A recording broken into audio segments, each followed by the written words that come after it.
Hello everyone, I'm Alex Dykes, and on today's child seat review, we're taking a look at the 2014 Fiat 500. This particular model is the 500 Pop, which is one step up from the base model, and you can expect a full review on this vehicle coming up in about a day or so. Let's start by talking about size. The 500 slots right in between the smart car and the current generation Mini Cooper in size. So this isn't a terribly big vehicle, and that really shows right back here in the cargo area, and the Mini Cooper would have a decent amount more cargo area behind the rear seats, as well as in the rear seats themselves. The 500 is also a four-seater, so there's no middle seat in the rear bench seat. So do keep that in mind when it comes to child seats, because a lot of people like to put their kids right there in the middle seat if they can, and there is no middle seat in the back of the 500. Rearward-facing child seats pose a challenge for any two-door coupe, but it's especially challenging in the 500 because of its size. I'm sitting right here in the passenger seat, and you can see I can't really sit in this seat, but this is as far forward as the seat needs to be in order to safely install a rearward-facing child seat behind me. So you can probably fit two adults in a Fiat 500 and drive around with one child seat in the back that's rearward facing. You can't have someone sitting in this front passenger seat. So you'd have to put someone in the driver's seat, someone behind the driver in that seat right behind them, and then have a rearward facing child seat over on this side with really no one right up here up front on the passenger side. You are no doubt wondering if it is actually possible to fit two adults, one behind the other in the Fiat 500. Let's test that out now.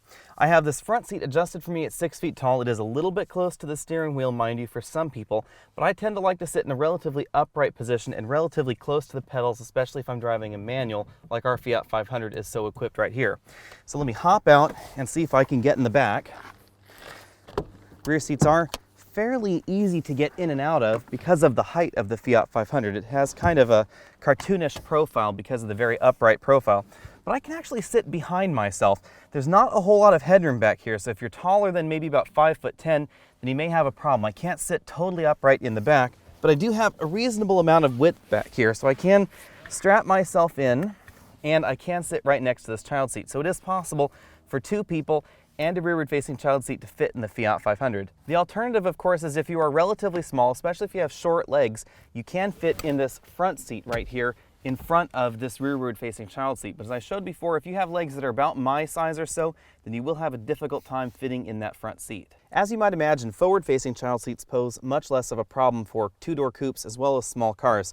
Right here we have one forward-facing child seat, and this front seat is all the way back in its tracks. I had a 6'5" passenger sitting right here in the car relatively comfortably, and you can see there's about 3 or 4 inches of room between this child seat and this front seat. So depending on how badly your child kicks the front seat, this may be endurable for a decent amount of time. There's certainly plenty of room back here for a child. It's really just a matter of how much you like them kicking the back of your front seat. The 500 does provide latch anchors for both outboard rear seat positions. We also have a top tether anchor for both seats as well. You do have to remove the headrest in the 500 in order to put these seats in the outboard seat positions, but that is relatively easy in this car. The size difference between the 500 and the Mini Cooper is very obvious right here in the rear. So you can see this is the back of the car right here, really. This is the rear hatch right here in yellow. Because the hatch has kind of a slant to it, you would get a little bit more room if it was a very, very vertical hatch, something like a Volkswagen Golf, but part of the cutesy profiling of the 500 is the sloping rear hatch, but it does impact rear headroom and rear cargo room. There's, as I said, about enough headroom back here for maybe someone that's 5'8", 5'10", something along those lines. At 6 feet tall, my head is brushing the ceiling, but it is relatively bearable for a short trip. Obviously, the closeness of this rear glass is a little bit of a concern in terms of safety to some buyers. Remember that the rear of the vehicle is actually further back than this rear glass, so there is a little bit more crumple zone than you may think looking at this sitting situation right here. Also keep in mind that in general, the larger and the heavier the vehicle, the safer it's going to be. So even though this vehicle does receive excellent safety marks from the IIHS as well as the NHTSA, this is not going to be quite as safe as a larger vehicle. So something like a Chrysler 200, Chrysler 300, larger sedans like that, they are going to be in relative terms safer than the Fiat 500 in almost every kind of crash instance. It's just due to the size of the vehicle. However, compared to other vehicles of the same size class, the Fiat 500 does very well. Even as small as the 500 is, it has a relatively surprising amount of space in the back, especially if you compare this to something like a Scion IQ. The Scion IQ has about enough room in the back for a very small bag of groceries when the rear seats are folded. The additional size of the Fiat 500 gets you a great deal more room. This roller bag right here is actually too large to carry on a domestic flight. This is a 26-inch roller bag, and this one is the size that you'd actually have to check. You can fit one right here, but you cannot fit another 24-inch roller bag on top of it. You can fit a decent amount of other luggage in the trunk, but you can't fit two roller bags like this right here in the cargo area. If I take this out, we can see how well child seats fit in the vehicle.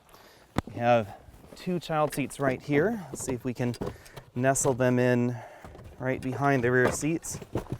And that doesn't look like that's really going to work. So you try turning that one around. Nope. Well, I don't know. There's a possibility. Let's see. And no. So 2 child seats, that doesn't really work in the back of the Fiat 500. Let's take one out. Of course, the smaller your child seats, the more easy this is going to be in a vehicle like this. Let's see what one does. Nope, still not going to work that way. We could turn it this way. That's probably going to work. There we go. There we go.